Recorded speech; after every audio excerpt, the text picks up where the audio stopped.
7-0 से किया पराजित, झारखंड की बेटियों ने दिखाया जलवा।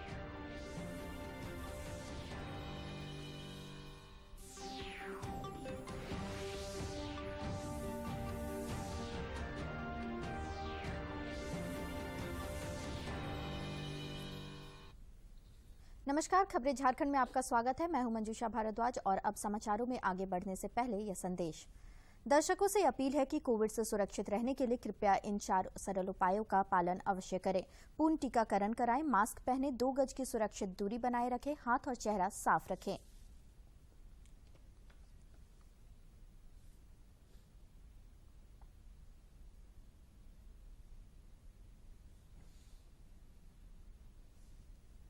और अब समाचार विस्तार से। 12 से 14 आयु वर्ग के बच्चों के लिए आज से झारखंड और देश भर में कोविड टीकाकरण कार्यक्रम शुरू हो गया है। 12 से 14 वर्ष के सभी लाभार्थी कोविड पर पंजीकरण करा सकते हैं। पंजीकरण ऑनलाइन या ऑन साइट बुकिंग किए जा सकते हैं। काफी समय से झारखंड समेत देश भर में इस टीकाकरण का इंतजार किया जा रहा था। सुबह से ही टीकाकरण केंद्रों पर इसको लेकर बच्चों और उनके परिजनों में उत्साह देखा गया।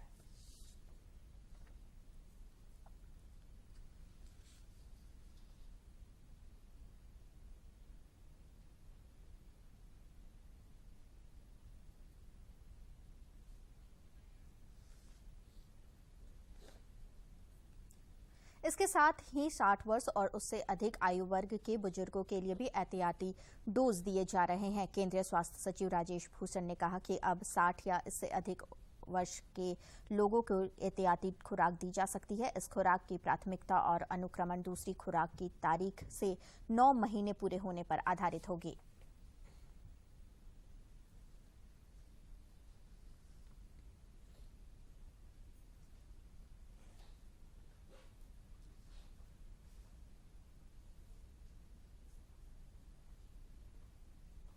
आज राष्ट्रीय टीकाकरण अभियान दिवस है। प्रधानमंत्री नरेंद्र मोदी ने ट्वीट कर टीकाकरण अभियान से जुड़े सभी स्वास्थ्य कर्मियों, डॉक्टरों और राज्य सरकारों को इससे क्रियान्वयन में सहयोग करने के लिए धन्यवाद दिया है। प्रधानमंत्री ने अपने ट्वीट संदेश में कहा है कि खासकर पहाड़ी और दूरगामी इलाकों में जिस तरह से स्वास्थ्य कर्मियों ने काम किया, उससे देश भर में टीकाकरण कार्य को आगे बढ़ाने में मदद मिली है। प्रधानमंत्री ने यह भी जानकारी साझा की कि देश भर में 180 करोड़ से अधिक डोज दी जा चुकी है। उन्होंने अपने ट्वीट में कहा कि 15 से 17 आयु वर्ग के 9 करोड़ कोविड रोधी टीके लगाए गए हैं, जबकि 2 करोड़ से ज्यादा लोगों को एहतियाती डोज दिए गए हैं। राजधानी रांची में टीकाकरण अभियान काफी तेज गति से चल रहा है। रांची के स्वास्थ्य विभाग की टीम के सदस्य फुलमणि एक्का और देवंती नायक को बेस्ट वैक्सीनेटर अवार्ड दिया गया है। केंद्रीय स्वास्थ्य मंत्री मनसुख मांडविया ने इन्हें सम्मानित किया। जिले के उपायुक्त छवि रंजन ने इन दोनों सदस्यों के साथ अपनी तस्वीर साझा की और बताया कि इन्होंने करीब 1.5 लाख लोगों को कोविड-19 का टीका लगाया है। मैं केयर इंडिया की स्टाफ नर्स हूँ। मैंने अब तक 1,36,797 वैक्सीनेशन किया है। रांची उपायुक्त अन्य सीनियर ऑफिसर के योगदान से मैंने कोविड टीकाकरण का वैक्सीनेशन किया है। इसके लिए मैं तहे दिल से सबको धन्यवाद करती हूँ। 8 मार्च 2022 को स्वास्थ्य मंत्री मनसुख मांडविया जी ने बेस्ट वीमेन वैक्सीनेटर के रूप में सम्मानित भी किया है। इसमें हमें नई ऊर्जा का संचार भी हुआ है, जिससे हमें काम करने में और भी अच्छा लग रहा है। मैं कहना चाहती हूँ कि आप सभी लोग वैक्सीनेशन लें, अपने और अपने परिवार को कोरोना से मुक्त करें। इस बीच राष्ट्रव्यापी टीकाकरण अभियान भी तेज गति से आगे बढ़ रहा है और नए कीर्तिमान गढ़े जा रहे हैं। देश में अब तक 1 अरब 80 करोड़ 60 लाख से अधिक वैक्सीन लगाए गए हैं। 80 करोड़ 60 लाख से अधिक टीकों की खुराक दी जा चुकी है। पिछले 24 घंटों में 18,92,000 से अधिक कोविड रोधी टीके लगाए गए। देश में पिछले 24 घंटे के दौरान कोरोना के 2,876 नए मामले सामने आए हैं, जबकि इस अवधि में 3,884 लोगों ने कोरोना को हराकर जिंदगी की जंग जीती। 1000 से ज्यादा मामले दर्ज किए गए हैं। वहीं पिछले 24 घंटों में 3,884 मरीज उपचार करवाकर स्वस्थ हो चुके हैं। इसके बाद देश में रिकवरी रेट 98.72% हो गया है। सक्रिय मामलों की कुल संख्या 32,811 हो गई है। वहीं साप्ताहिक पॉजिटिविटी रेट वर्तमान में 0.44% दर्ज की गई है। दैनिक पॉजिटिविटी रेट 0.38% दर्ज की गई है। इधर झारखंड में पिछले 24 घंटे के दौरान कोविड के 28 नए मरीजों की पहचान की गई है। इस अवधि में 40 संक्रमितों ने कोविड को मात देने में सफलता हासिल की है। राजधानी रांची में सबसे ज्यादा 19 मामले सामने आए हैं। स्वास्थ्य विभाग की ओर से जारी आंकड़ों के अनुसार कोविड के 198 मामले सक्रिय हैं। संसद के बजट सत्र के दूसरे चरण का आज तीसरा दिन है। पहले चरण के दौरान केंद्रीय वित्त मंत्री निर्मला सीतारमण ने आगामी वित्तीय वर्ष का आम बजट पेश किया था। आज लोकसभा में रेल मंत्रालय के अनुदान मांगों पर चर्चा की जा रही है। रेल मंत्री अश्विनी वैष्णव ने प्रश्नकाल के दौरान कई प्रश्नों के जवाब दिए।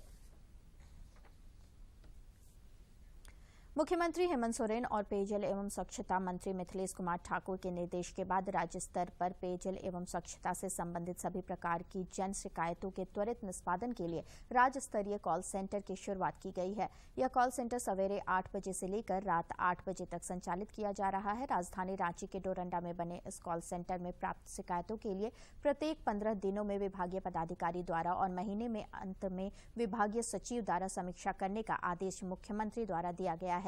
कॉल सेंटर में टोल फ्री नंबर 1800-3456502 और मोबाइल या व्हाट्सएप नंबर 9470170901 या ईमेल पर शिकायतें दर्ज की जा सकती है। इसमें राज्य भर के लोग पेयजल से संबंधित शिकायतें दर्ज करा सकेंगे।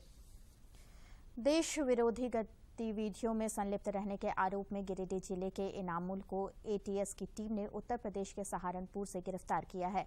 कल इनामुल के परिजनों से पुलिस ने पूछताछ की। सहारनपुर में इनामुल से पूछताछ में जो नई जानकारियां आ रही है उसे उत्तर प्रदेश एटीएस झारखंड पुलिस से साझा कर रही है। इधर इनामुल के माता पिता ने कहा है कि उनका बेटा बेकसूर है।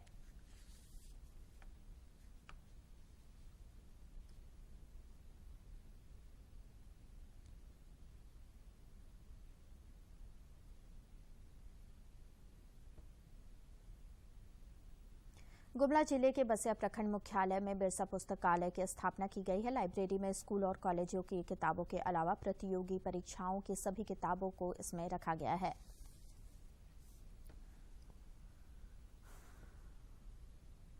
गुमला के बसिया का बिरसा पुस्तकालय ग्रामीण क्षेत्र के पढ़ने वाले गरीब परिवार के छात्र छात्राओं के लिए वरदान साबित हो रहा है। जिले के अनुमंडल पदाधिकारी संजय पीएम कुजूर ने कहा कि यह पुस्तकालय जिले के साथ साथ पूरे राज्य के लिए भी एक नजीर पेश कर रहा है। उन्होंने इसके लिए प्रखंड विकास पदाधिकारी के प्रयास और पहल की प्रशंसा की। हम लोग का मेन मकसद था कि यहाँ झारखंड के जो फिलहाल परीक्षाएं और जो रेगुलर एग्जाम्स होते हैं, जैसे बैंकिंग हमेशा एग्जाम होता है, रेलवे के हमेशा एग्जाम होते हैं, फिर झारखंड एसएससी का भी फॉर्म निकला हुआ है, जेपीएससी जो हमारा पब्लिक सर्विस कमीशन है वो एग्जाम्स हमारा मेन है, तो और बैंकिंग, तो ये 4-5 सेक्टर का हम लोगों ने यहाँ पे बुक्स रखा और सभी प्रतिष्ठित राइटर्स हमारे जो हैं उनका हम लोगों ने बुक्स अवेलेबल कराया है। साथ ही एनसीईआरटी के बुक्स भी रखे हैं कि बेसिक अगर किन्हीं का नहीं बैठ पढ़िया है तो एनसीईआरटी को बेस्ट माना जाता है, उसका से वो बेसिक बना लें अपना, उसके बाद वो यहाँ अध्ययन कर सकते हैं। वहीं प्रखंड विकास पदाधिकारी रविंद्र कुमार गुप्ता ने बताया कि बसिया एक ग्रामीण व पिछड़ा इलाका है। यहाँ के छात्रों की समस्याओं को देखकर उन्होंने अनुमंडल पदाधिकारी से समस्याओं के निराकरण पर विचार किया। आज इस पुस्तकालय में आसपास के पढ़े लिखे, सेवानिवृत्त या कार्यरत लोग बच्चों का मार्गदर्शन कर रहे हैं। बसिया अनुमंडल कार्यालय में जो खाली जो हॉल है उसमें ये चल रहा है। इसको पुस्तकालय सिर्फ कहना उचित नहीं होगा। पुस्तकालय के साथ साथ यहाँ पर जो भी बच्चे यहाँ पर पढ़ने के लिए यहाँ पर आ रहे हैं, उनको चाहे वो बीडीओ साहब हों, सीओ साहब हों या अन्य पदाधिकारी हों, एक तरह से उनका कैरियर काउंसलिंग भी किया जा रहा है।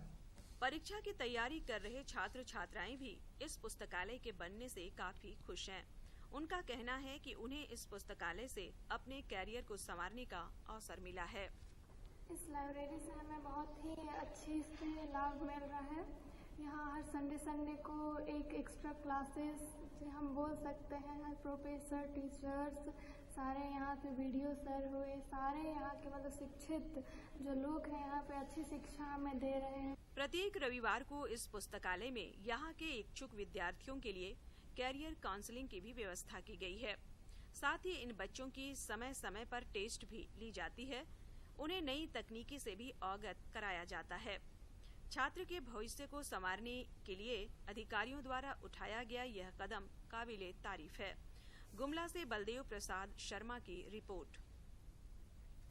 सिमडेगा के जिला कृषि कार्यालय में कृषि प्रदर्शनी का आयोजन कर किसानों को कृषि से संबंधित आधुनिक तकनीक और सरकार की कृषि संबंधित योजनाओं के बारे में जानकारी दी गई। आइए देखते हैं इस रिपोर्ट में। सिमडेगा में कृषि प्रदर्शनी के आयोजन की सराहना करते हुए जिला परिषद के कार्यकारी अध्यक्ष बिरसा मांझी ने कहा कि इससे किसानों को बेहतर उत्पादन की प्रेरणा मिलेगी और जिला कृषि क्षेत्र में आगे बढ़ेगा। बीएचएम हो, अपने प्रखंड से संबंधित किसानों को समय समय पर जागरूक कराएंगे तो आने वाले दिनों में सिमडेगा साग सब्जी हरा भरा दिखने को मिलेगा और हमको अच्छा लगा। पहले भी राज्य सरकार की योजना के तहत इजरायल जाकर वहां से कृषि संबंधित जानकारी प्राप्त करने वाले प्रगतिशील कृषक प्रणव कुमार का कहना है कि सरकार की ओर से कई योजनाएं और सुविधाएं दी जा रही हैं। किसानों को अपनी मानसिकता को बदलकर समर्पित भाव से कार्य करना होगा। सिमडेगा में भी अपने कृषक बंधुओं के साथ अपने किसान भाई बहनों से आपस में सहयोग स्थापित करके उसी प्रकार सामूहिक खेती और औद्योगिक खेती के रूप में हम अपने सिमडेगा को विकसित कर सकते हैं। जिला कृषि पदाधिकारी सुनील लकड़ा ने आयोजन को सफल बताते हुए कहा कि काफी संख्या में किसान शामिल हुए और उनमें अवसरों का लाभ उठाने की ललक दिखी। राज्य स्तर से सभी जिलों में किसानों के प्रोत्साहन जानकारी या प्रचार प्रसार कहिए, इससे संबंधित कृषि से संबंधित प्रचार प्रसार कहिए के लिए ये मेला का आयोजन, किसानों के लिए ये आयोजन। नए कृषक तकनीक का लाभ उठाकर जहां किसान अब अधिक लाभ अर्जित कर रहे हैं, वहीं कृषि कार्य में अब मानव श्रम की लागत में भी कमी आई है। सिमडेगा से मनोज कुमार सिन्हा, मनु की रिपोर्ट। गोड्डा जिले में पलाश और लाइवलीहुड मिशन से जुड़कर महिलाएं अच्छी खासी कमाई कर रही हैं। आत्मनिर्भर बनने की राह पर चल पड़ी इन महिलाओं के जीवन में आमचूल परिवर्तन भी दिखने लगा है। पलाश और लाइवलीहुड मिशन से जुड़ी महिलाओं के प्रोडक्ट्स की काफी डिमांड है। महिलाएं इसके जरिए 3,000 से 10,000 रुपए कमा रही हैं। से जुड़ी मैं अभी 10 से 5,000 रुपए कमा रही हूँ और दीदी लोग को भी मैं जोड़ रही हूँ। दीदी लोग को मैं सलाह देती हूँ कि मेरी तरह होइए आत्मनिर्भर और अपने जीवन में खुशहाली लाइए। लाइवलीहुड मिशन से जुड़ी महिलाएं केंद्र और राज्य की योजनाओं के तहत मिलने वाले लाभों से अपनी आमदनी बढ़ा रही हैं। सखी मंडल से जुड़ी सरिता ने प्रधानमंत्री ने लाइवलीहुड से महिलाओं को जोड़कर जिसकी सराहनीय कार्य किया है ज्यादा है। आज जो महिलाओं को आत्मनिर्भर बना रही है, महिला सशक्तिकरण का जो जागरूक कर रहे हैं, हम उन्हीं का प्रतिफल है जो आज हम इस जगह पे पहुँचे हैं।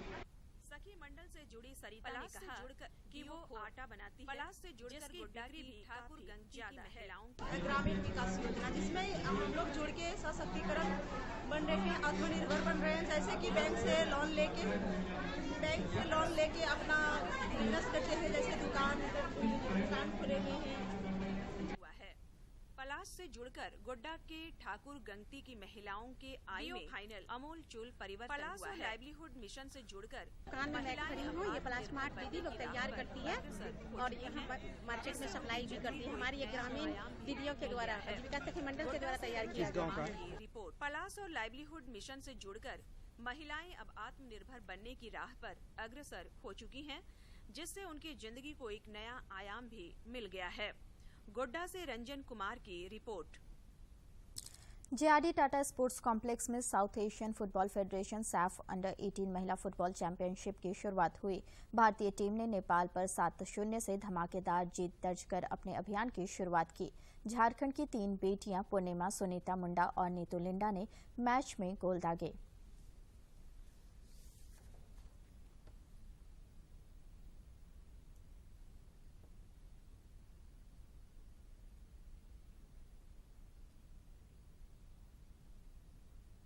रांची जिले का बुढ़मू प्रखंड इन दिनों जैविक खेती की तरफ तेजी से आगे बढ़ रहा है।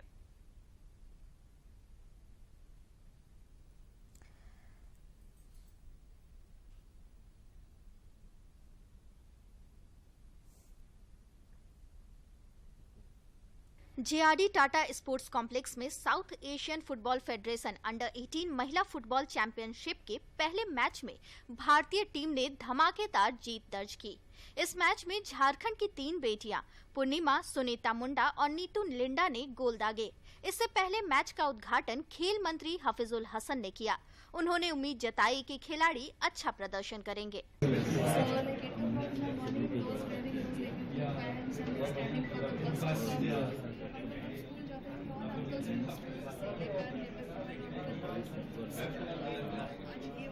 इस दौरान स्वास्थ्य मंत्री बन्ना गुप्ता ने कहा कि राज्य सरकार खेल को बढ़ावा दे रही है। फुटबॉल के साथ तीरंदाजी और हॉकी पर भी काफी कुछ काम किया जा रहा है। इसके साथ ही अलग अलग वर्ग में राष्ट्रीय अंतर्राष्ट्रीय खिलाड़ियों को सम्मानित भी किया जा रहा है।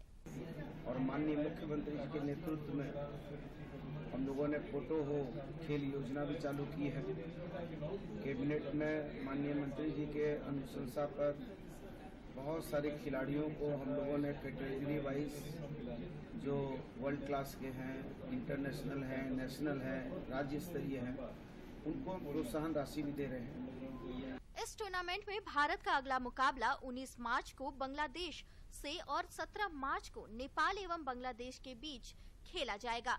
जमशेदपुर से राकेश कुमार लालदास की रिपोर्ट। रांची जिले के बुढ़मू प्रखंड की समूह से जुड़ी महिलाओं ने जैविक खाद और जैविक तरीके से उपजाए गए साग सब्जियों की दुकान खोली है। इससे न सिर्फ उन्हें आय का अतिरिक्त जरिया मिल गया है, बल्कि इलाके में जैविक खेती को बढ़ावा भी मिल रहा है।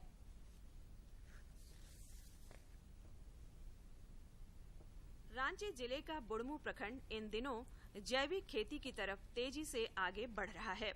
इससे न सिर्फ किसानों की उपज में इजाफा हो रहा है, बल्कि स्थानीय लोगों के लिए आय के नए नए अवसर खुल रहे हैं। इलाके की समूह से जुड़ी दीदियों ने तो जैविक खाद और जैविक तरीके से उपजाए गए साग सब्जियों की एक दुकान ही खोल ली है। यह दुकान अब इनकी अतिरिक्त आमदनी का बेहतरीन जरिया बन गया है। अभी हम लोग जैविक खाद का दुकान भी कर लिए हैं।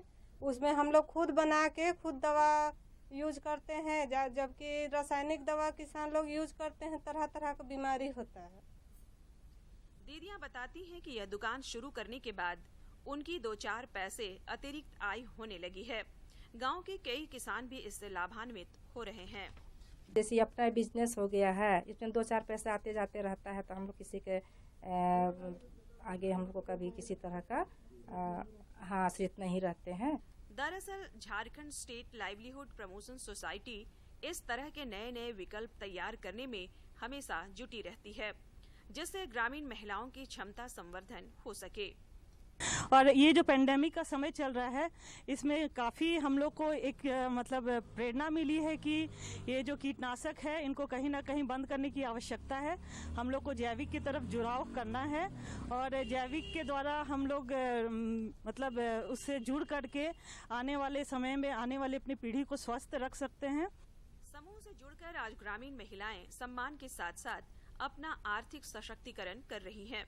यही नहीं, इससे ग्रामीण भारत के सामाजिक आर्थिक विकास को भी बल मिल रहा है। रांची से अवधेश गौतम की रिपोर्ट। चालू वित्तीय वर्ष में राज्यों और केंद्र शासित प्रदेशों को 96,500 करोड़ रुपए से अधिक की राशि जीएसटी क्षतिपूर्ति के रूप में जारी की गई है। उत्तर में बताया कि वित्त वर्ष 2021-22 के लिए 53,600 करोड़ रुपए की राशि राज्यों और केंद्र शासित प्रदेशों को जीएसटी क्षतिपूर्ति के रूप में अभी जारी की जानी है। वित्त वर्ष 2021-22 के दौरान फरवरी 2022 तक 13,33,000 करोड़ रुपए जीएसटी राजस्व के रूप में प्राप्त हुए। जमशेदपुर में 37 झारखंड एनसीसी बटालियन का एक शिविर लगाया गया, जहां 35 कैडरों को सम्मानित किया गया। एनसीसी 37 के कमान अधिकारी कर्नल शांडिल्य ने इन सभी कैडेटों को प्रमाण पत्र और नगद 2,000 रुपए की राशि देकर सम्मानित किया। जिन कैडेटों को सम्मानित किया गया उनमें से 5 का प्रशस्ति पत्र दिल्ली से भेजा गया था।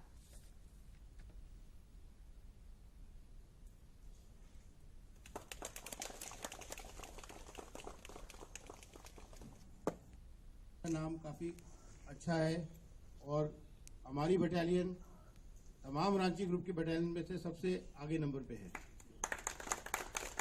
And a special NCC clap for our RDC return cadets who have done the regiment proud. तो आपको अवार्ड मिला है, एक certificate, cum cash prize, amount does not matter, कि you have been recognised.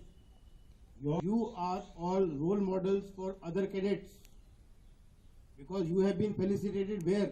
In your battalion. In front of whom? In front of your mentors.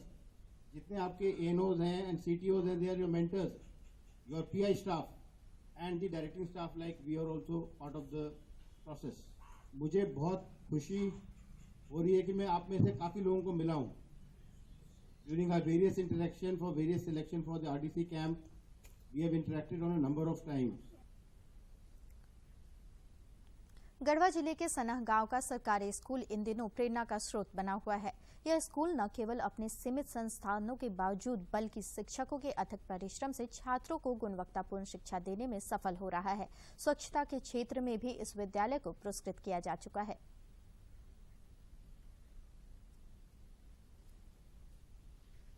ये है गढ़वा जिले के सदर प्रखंड स्थित दूबे मरहटिया पंचायत का उत्क्रमित उच्च विद्यालय।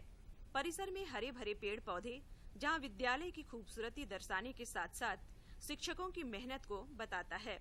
वहीं साफ सुथरे शौचालय स्कूल के बच्चों के संस्कार की गाथा बयां करती है। स्कूल के प्रभारी प्रधानाध्यापक दिलीप चौबे के अनुसार सभी के प्रयास से स्कूल प्रगति कर रहा है। इस कोशिश का फल मिला है कि मैं स्वच्छता पुरस्कार में एक जिला लेवल और एक राज्य लेवल का अभी तक पुरस्कृत मैं हो चुका हूँ, पुरस्कार ले चुका हूँ। साथ ही शिक्षा कार्य में भी मुझे पुरस्कार 8वीं बोर्ड का जिला लेवल से मिल चुका है। इस विद्यालय में 240 छात्र और 254 छात्रा सहित कुल 494 विद्यार्थी अध्ययन करते हैं। छात्रों के अनुसार उन्हें स्कूल में शिक्षा के साथ साथ संगीत एवं इंडोर गेम का प्रशिक्षण भी दिया जाता है। यहाँ मिलने वाली शिक्षा से यहाँ के छात्र काफी खुश हैं। यहाँ पढ़ने पर मुझे नहीं लगता कि प्राइवेट स्कूल के बच्चों से कम हमारे स्कूल में पढ़ाई हो रही हो। यहाँ के टीचर भी, शिक्षक भी अच्छे से पढ़ाते हैं। जहाँ सरकारी स्कूल सुनते ही सभी के मन में अलग छवि उभर कर सामने आती है, वहीं कम संसाधनों के बीच ये स्कूल लगातार अपनी छवि सुधारने का प्रयास कर रहा है। गढ़वा से विजेंद्र तिवारी की रिपोर्ट। प्रधानमंत्री नरेंद्र मोदी 27 मार्च को सुबह 11 बजे आकाशवाणी पर मन की बात कार्यक्रम में देश विदेश के लोगों से अपने विचार साझा करेंगे। लोग नमो ऐप या माईगॉव ओपन फोरम में अपने विचार 24 मार्च तक साझा कर सकते हैं। मन की बात है जन जन की, संघर्षों के कुछ किस्से, कहानी कुछ सफलताओं की, अनकही विरासत की, उम्मीदें नए भारत की। महीने के आखिरी रविवार का रहता है इंतजार। मलयाचल के आंचल से विंध्याचल के आंगन तक, ब्रह्मपुत्र के घाट से हिमालय के विस्तार तक होती है मन की बात प्रधानमंत्री के साथ। तो सुनिए इस महीने 27 मार्च सुबह 11 बजे मन की बात, आकाशवाणी और दूरदर्शन के सभी चैनलों पर। इसके अतिरिक्त आकाशवाणी और दूरदर्शन के YouTube चैनल और प्रसार भारती के ऐप न्यूज ऑन एयर पर सजीव प्रसारण, लाइव स्ट्रीमिंग के माध्यम से। तो याद रखें, रविवार 27 मार्च सुबह 11 बजे मन की बात। राजधानी रांची समेत राज्य भर में गर्मी ने दस्तक दे दी है। राज्य के कई इलाकों में 1-2 दिनों के अंदर अधिकतम तापमान 35 डिग्री सेल्सियस के पार पहुंच गया है। रांची स्थित मौसम विज्ञान केंद्र के वैज्ञानिक अभिषेक आनंद ने बताया कि आने वाले दिनों में गर्मी में और इजाफा होगा।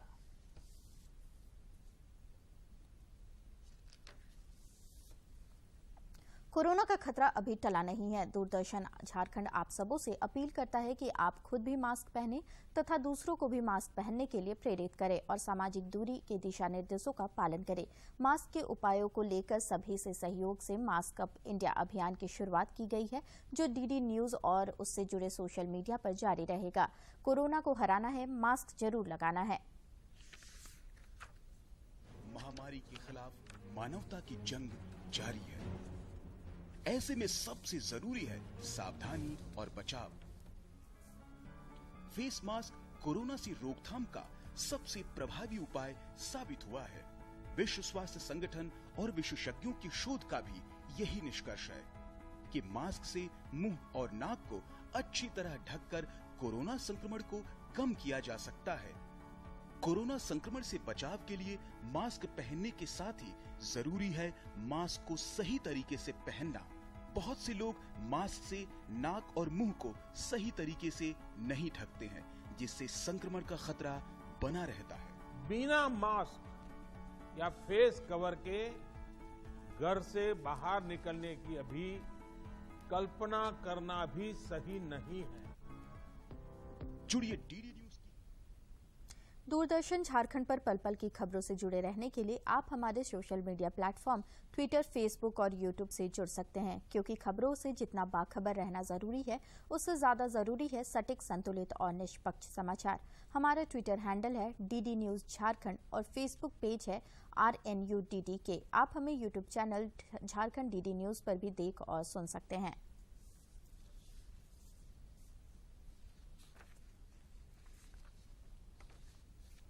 और अंत में मुख्य समाचार एक बार फिर।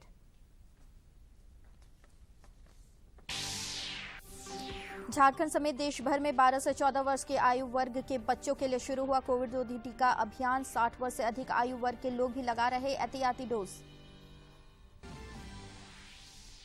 पेयजल से संबंधित शिकायत के लिए रांची के नेपाल हाउस में खुला राज्य स्तरीय कॉल सेंटर। लोग अपनी समस्याएं फोन के जरिए करा सकेंगे दर्ज।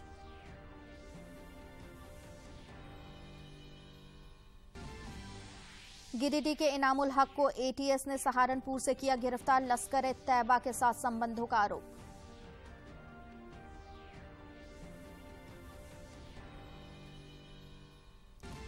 और जमशेदपुर में शैफ अंडर 18 महिला फुटबॉल चैंपियनशिप का आगाज। भारत ने नेपाल को 7-0 से किया पराजित। झारखंड की बेटियों ने दिखाया जलवा।